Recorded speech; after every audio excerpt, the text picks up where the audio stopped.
పెళ్ళిలో అందరూ ఉన్నారు, ఒక్క మీరు తప్ప. మీరు లేని లోటు అలాగే ఉంది. మీరు కూడా ఉంటే బాగుండు నాన్న.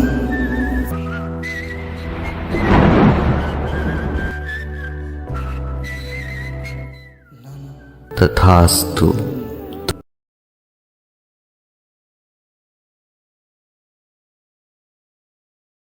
నాకు తెలుసు మీరు ప్రతిరోజు ఏదో ఒక సందర్భంలో నన్ను గుర్తు తెచ్చుకొని బాధపడుతున్నారు అని.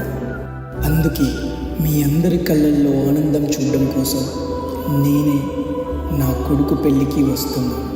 నా కొడుకుని కోడల్ని ఆశీర్వదించడానికి.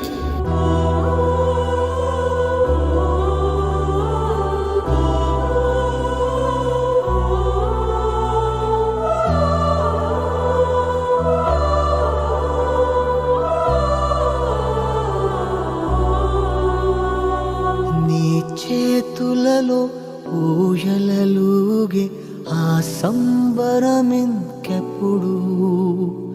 నీ భుజములపై తలవాల్చుకుని ఆ పండగ నాకెప్పుడు.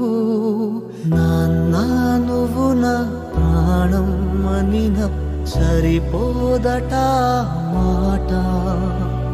నాన్న నీకై ప్రాణం ఇవ్వన ఇదిగో ఇది నా మాట.